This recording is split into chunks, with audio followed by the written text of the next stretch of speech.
Chapter 16. As Stanley entered the rec room, he could hear X-Ray's voice from all the way across the room. "See what I'm saying?" X-Ray said. "Am I right or am I right?" The other bodies in the room were little more than bags of flesh and bones, dumped across broken chairs and couches. X-Ray was full of life, laughing and waving his arms around as he talked. "Yo, caveman, my man!" he called out. Stanley made his way across the room. "Hey, slide on over, Squid," said X-Ray. "Make room for the caveman." Stanley crashed on the couch. He had looked for a hidden camera in the shower. He hadn't seen anything, and he hoped the warden hadn't either. "What's the matter?" asked X-Ray.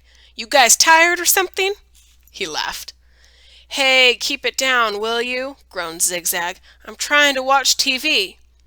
Stanley glanced uncertainly at Zigzag, who was staring very intently at the busted television screen. The warden greeted the boys at breakfast the next morning and went with them to the holes. 4 dug in the holes and 3 tended to the wheelbarrows. "Glad you're here, X-Ray," she said to him. "We need your sharp eyes." Stanley spent more time pushing the wheelbarrow than digging because he was such a slow digger. He carted away the excess dirt and dumped it into previously dug holes. He was careful not to dump any of it in the hole where the gold tube was actually found. He could still see the tube in his mind. It seemed so familiar, but he just couldn't place it. He thought that it might have been the lid to a fancy gold pen. KB could have been the initials of a famous author. The only famous authors he could think of were Charles Dickens, William Shakespeare, and Mark Twain. Besides, it didn't really look like the top of a pen. By lunchtime, the warden was beginning to lose her patience. She made them eat quickly so they could get back to work. "If you can't get them to work any faster," she told Mr. Sir, "then you're going to have to climb down there and dig with them." After that, everyone worked faster, especially when Mr. Sir was watching them. Stanley practically ran when he pushed his wheelbarrow. Mr. Sir reminded them that they weren't Girl Scouts. They didn't quit digging until after every other group had finished. Later, as Stanley sat sprawled across an understuffed chair, he tried to think of a way to tell the warden where the tube was really found without getting himself or X-Ray into trouble. It didn't seem possible. He even thought about sneaking out at night and digging in that hole by himself. But the last thing he wanted to do after digging all day was to dig at night, too. Besides, the shovels were locked up at night, presumably so they couldn't be used as weapons. Mr. Pendanski entered the rec room. "Stanley!" he called as he made his way over to him. "His name's Caveman," said X-Ray. "Stanley," said Mr. Pendanski. "My name's Caveman," said Stanley. "Well, I have a letter here for someone named Stanley Yelnats," said Mr. Pendanski. He turned over an envelope in his hands. "It doesn't say Caveman anywhere." Thanks," Stanley said, taking it. It was from his mother. "Who's it from?" Squid asked. "Your mother?" Stanley put it in the big pocket of his pants. "Aren't you going to read it to us?" asked Armpit. "Give him some space," said X-Ray. "If Caveman doesn't want to read it to us, he doesn't have to. It's probably from his girlfriend." Stanley smiled. He read it later after the other boys had gone to dinner. "Dear Stanley, it was wonderful to hear from you. Your letter made me feel like one of the other moms who can afford to send their kids to summer camp. I know it's not the same, but I am very proud of you for trying to make the best of a bad situation. Who knows, maybe something good will come of this. Your father thinks he is real close to a breakthrough on his sneaker project. I hope so. The landlord is threatening to evict us because of the odor. I feel sorry for the little old lady who lived in a shoe. It must have smelled awful. Love from both of us." "What's so funny?" Zero asked. It startled him. He thought Zero had gone to dinner with the others. "Nothing, just something my mom wrote." "What'd she say?" Zero asked. "Nothing." "Oh, sorry," said Zero. "Well, see, my dad is trying to invent a way to recycle old sneakers, so the apartment kind of smells bad because he's always cooking these old sneakers. So anyway, in the letter, my mom said she felt sorry for the little old lady who lived in a shoe, because it must have smelled bad in there." Zero stared blankly at him. You know, the nursery rhyme? Zero said nothing. You've heard the nursery rhyme about the little old lady who lived in a shoe? No. Stanley was amazed. How does it go? Asked Zero. Didn't you ever watch Sesame Street? Stanley asked. Zero stared blankly. Stanley headed on to dinner. He would have felt pretty silly reciting nursery rhymes at Camp Green Lake.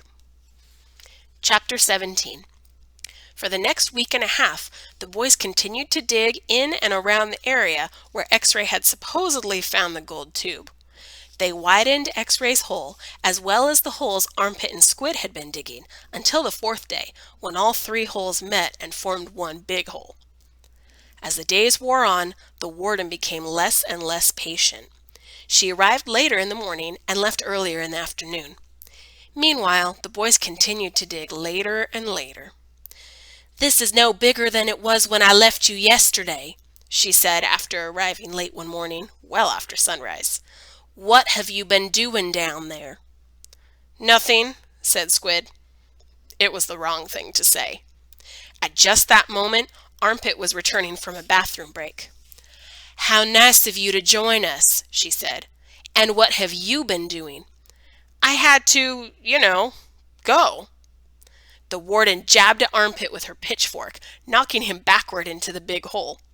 The pitchfork left 3 holes in the front of his shirt and 3 tiny spots of blood.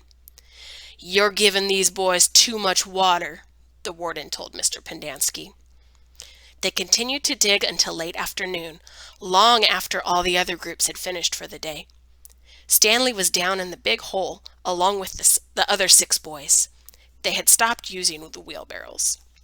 He dug his shovel into the side of the hole. He scooped up some dirt and was raising it up to the surface when Zigzag's shovel caught him in the side of the head. He collapsed. He wasn't sure if he passed out or not. He looked up to see Zigzag's wild head staring down at him. "I ain't digging that dirt up," Zigzag said. "That's your dirt." "Hey, Mom," Magnet called. "Caveman's been hurt." Stanley brought his fingers up the side of his neck. He felt his wet blood and a pretty big gash just below his ear. Magnet helped Stanley to his feet, then up and out of the hole. Mr. Sir made a bandage out of a piece of his sack of sunflower seeds and taped it over Stanley's wound. Then he told him to get back to work. "It is a nap time." When Stanley returned to the hole, Zigzag was waiting for him. "That's your dirt," Zigzag said. "You have to dig it up. It's covering up my dirt." Stanley felt a little dizzy. He could see a small pile of dirt. It took him a moment to realize that it was the dirt which had been on his shovel when he was hit.